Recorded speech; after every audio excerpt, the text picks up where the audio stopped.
হাসি ঠাট্টা করে দোস্ত উড়ায় দিলে জীবন এই খামখেয়ালিতেই শেষ হয়ে যাবে। এই ব্যাটকাইতে ব্যাটকাইতেই জিন্দিগি শেষ।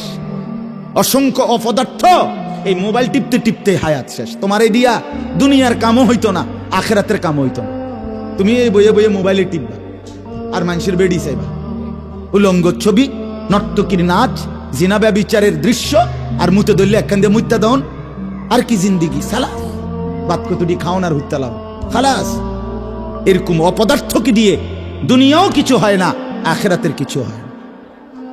দুনিয়াতেও যারা সফল হয়, দুনিয়ার লাইনে যারা দুনিয়ার সম্পদশালী, দুনিয়াতে যারা শিল্পপতি, দুনিয়াতে যারা প্রতিষ্ঠিত ব্যক্তি, তারাও খোদার কসম খবর নাও মিয়া, তারাও দুনিয়ার জীবনটা রাত দিন মেহনত করছে দুনিয়া অর্জনের জন্য। মেহনত ছাড়া, পরিশ্রম ছাড়া। ওই দেখেন ওই বাচ্চাকে, ওই বাচ্চার হাতে যে মোবাইল দিল, যদি সে তার বাপ হয়, আমার সাফ কথা, ওই বাপ হলো জালেম,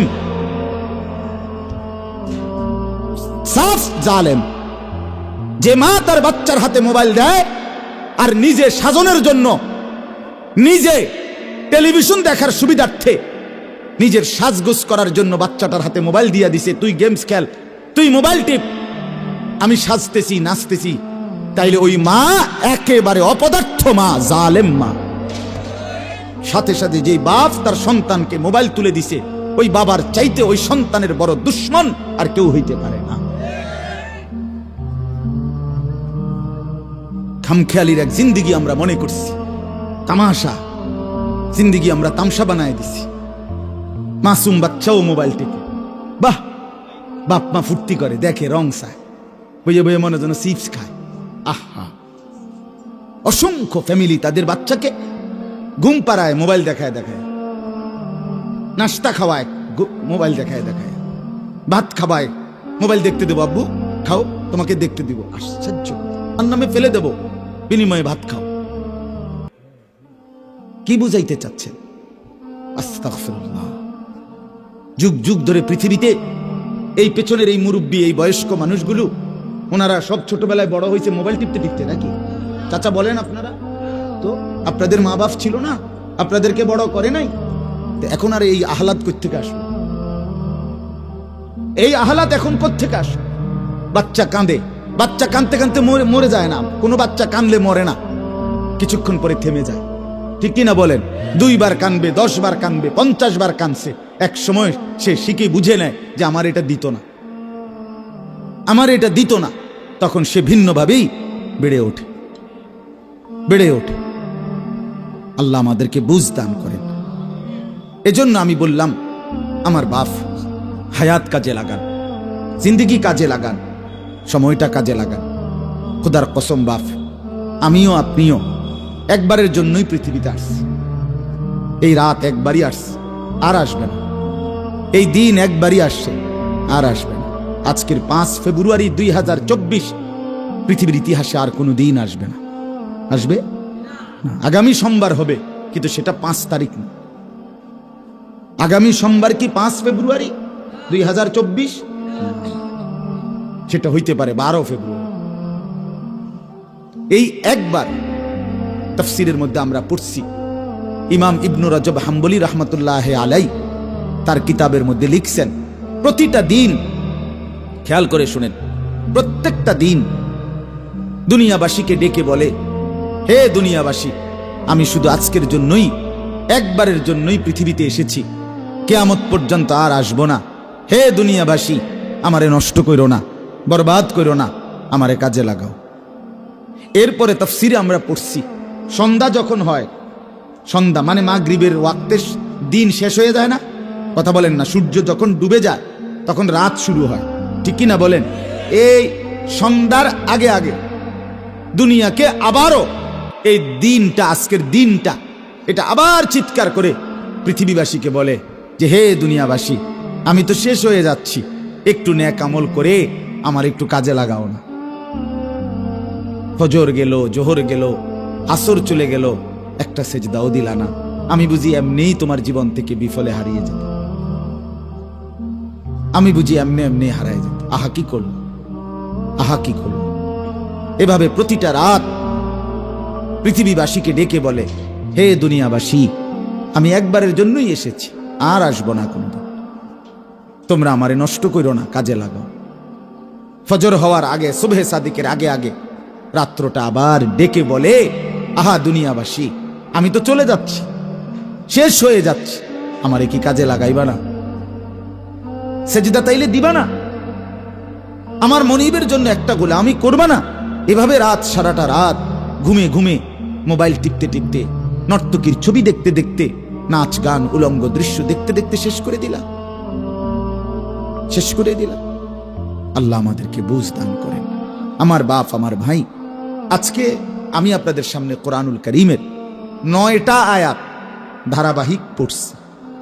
এই 9 আয়াতের প্রথম কথা, প্রথম বক্তব্য, আমাদের হায়াতের গুরুত্ব দেওয়া। আমরা যেন সময়কে গুরুত্ব দিই, আমরা যেন হায়াতকে গুরুত্ব দিই। কেন? আল্লাহ তাআলা এখানে দেখাচ্ছে, আপনাকে শুনাইতেছি, এই এখন দেখাইতেছি আপনাকে। আল্লাহ তাআলা বলেন, প্রত্যেকটা নাফরমান, পাপী, অবাধ্য, জালেম, নাফরমান যুবক কিংবা বৃদ্ধ, মা কিংবা বোন, নারী কিংবা পুরুষ, যখন মৃত্যুর মুখোমুখি হবে, মালাকুল মউত আজরাইল আসবে, তে এখানে আছে প্রত্যেকটা মানুষ তার দুনিয়ার হায়াত, এই দুনিয়ার সময়টা আরেকবার কিছুটা সময় আল্লাহ তাআলার কাছে ভিক্ষা চাই, ভিক্ষা চাই। আল্লাহ, আমি বুঝি নাই মাওলা, আমি বুঝি নাই। মালাকুল মউত আজরাইল রে, একটু ফেরত দেন, আমারে আর কয়টা দিন দুনিয়ায় থাকতে দেন। এই মালাকুল মউতকে দেখে বল, যুবক ভাই, ফিকির করে দেখো বাপ, কি করছো সারাদিন? এটা কি কোনো জিন্দিগি হইল? শুধুই চুলের ফ্যাশন, শুধুই প্যান্ট বদলানো, শার্ট বদলানো, শুধুই দিন নাই রাত নাই, 2 আঙ্গুলে মোবাইল টিপা, নারীর ছবি, অশ্লীল দৃশ্য, জিনা, ব্যভিচার, আর শুধু ছবি তোলা। কুকুর, বিড়াল, শুকর, গরু, ছাগল, হাঁস, মুরগি, জীব জন্তু, মানুষ, বেড়া বেডি, ছোট বড়, নারী পুরুষ, জোয়ান বুড়া, হুজুর, পাবলিক, কিছু অপদার্থের জিন্দিগি। বেঈমান এভাবে ওয়াশ করে দিছে মাথা, যে তোর কামে হইল শুধু জিডা পাইবি, ছবি উড়াই। তোরে খোদা বানাইছে শুধু ছবি উড়াইতে, খালাস। পৃথিবীতে আসার উদ্দেশ্য ছবি তোলা, ছবি তুলবা। শুধু চেষ্টা করবা যেন 18,000 মাখলুকাতের লগে তোমার একটা একটা ছবি থাকে। আস্তাগফিরুল্লাহ। বলেন, এটা কি কোনো জীবন হইল? বলো না ভাইয়া, তোমরা বলো। একটাবার ইনসাফের সাথে ভাবো, ইনসাফের সাথে ভাবো। তুমি তোমার হায়াত নিয়ে ভাবো, তুমি তোমার জিন্দিগি নিয়ে ভাবো। খোদার কসম বাপ, এই হায়াত মনে পড়ে। ওই দে, ওই হেরা ব্যাটকা, এই ছেলে, ঘটনা কি? আরে তোমারে বলছি, তুমি পিছনে চাও কেন? ওরে ধাক্কাও কেন, হাসো কেন? সাফ কথা বাপ, আমি একজনকেও ছাড়তে রাজি না। আমার জিন্দিগির সিদ্ধান্ত এটা। কোন গাফেল, কোন ফালতু মানুষ আমি বলতে রাজি না। প্রয়োজনে একজনকে বলবো, ফালতুকে বলবো। আমি টর্চ লাইটের মতো সারাক্ষণ চোখ ঘুরাই, আমার এটা তবিয়ত। এক সিদ্ধান্ত নিয়ে জিন্দিগির এই বয়ান করি, আমার নওজোয়ান বদলাইতে হবে। আমার সম্পদেরা, এই ছেলেগুলো যদি নষ্ট হয়ে যায়, একটা গাছের মূল অংশই যদি নষ্ট হয়ে যায়, এই গাছ টিকবে কিভাবে? একটা জাতির যুব সমাজ যদি নষ্ট হয়ে যায়, খোদার কসম ওই জাতি টিকে না, ওই জাতি টিকে না। পৃথিবীর উত্থান পতন, আলো অন্ধকারের সবকিছু যুবকের দ্বারা। যুবক চাইলে গড়তেও পারে, যুবক চাইলে ভেঙেও ফেলতে পারে, নষ্ট করেও ফেলতে পারে। আফসোসের ব্যাপার বাপ, আজকে দুশ্মন আমাদেরকে দিয়ে এটাই করছে। মুসলমানের ছেলেগুলোকে এই চুল সাজানো লইয়া লাগাই দিছে। চুল সারাক্ষণ একবার চুলে দিকে ফিরাবি, আরেক দিকে ফিরাবি, সারাক্ষণ কি হাসে, ঠাট্টা করে, নিজে নিজে দুষ্টামি করে, একতে আরেকটারে লাত্তি মারে, শার্ট লইয়া টান মারে, টানা থাপ্পড় মারে। আপন বন্ধু, আপন বন্ধু একজন আরেকজনকে এমন নিকৃষ্ট, মা নিয়া বোন নিয়া গালি দেয়। কুত্তাও এমন কথা কয়। আরে কুত্তা শুকরেও এত বড় কথা কয়। এটা কি? হাসতে হাসতে তামাশা, হাসতে হাসতে খামখেয়ালি। ছি ছি ছি ছি। রাস্তার পাশে মানুষ চলে, গাড়ি ঘোড়া চলে, দাঁড়াইয়া পেশাব করতেছে, একবার সারাদিনে একটা বারও পেশাব করে পানি নেয় না, ঢিলা কুলুক টয়লেট পেপার ব্যবহার করে না। আর এটা তো কুত্তার স্বভাব, এটা তো কুত্তার স্বভাব হইতে পারে বেটা, মানুষের স্বভাব হইতে পারে না বেটা। এটা কোনো জিন্দেগি নাকি নিয়ে আমরা এভাবে ব্যর্থ হলাম কেন? আমাদের মুসলিম যুব সমাজ এভাবে হেরে যাবে কেন? আমাদের কিসের অভাব ছিল বলেন? আমাদের আল্লাহ আছে, আমাদের রসুল আছে, আমাদের আখেরাত আছে, আমাদের একটা সুস্পষ্ট কোরআন আছে, আমাদের রসুল আছে, তার 23 বছরের জিন্দেগি আছে। কিসের অভাবে আমরা এভাবে হাল ছেড়ে দিলাম? হাল ছেড়ে দিলাম কেন বলেন? ছেলেরা বাপ, এই জন্য অনুরোধ, নষ্ট না হই, নষ্ট রাগ হইও না বাপ।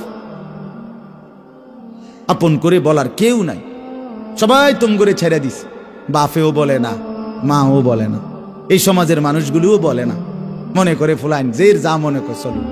আহারে, এটা কোনো কথা না রে বাপ, এটা কোনো জীবন না। একটা ওয়াক্ত নামাজ পড়তে মন চায় না সারা দিনে, এটা মুসলমানের বাচ্চা কেমনে হয় বাপ? কোন নাম নেরা কম? তার বাপ কি করলো জীবনে, তার মা করলো কি? খোদার 365 দিনে একটা বছর কোনো দিন 16 বছরের ছেলেটা, 16 বছরের মেয়েটা কোনো দিন ফজরের নামাজ পড়লো না, জানেও না ফজরের ওয়াক্ত হয় কখন।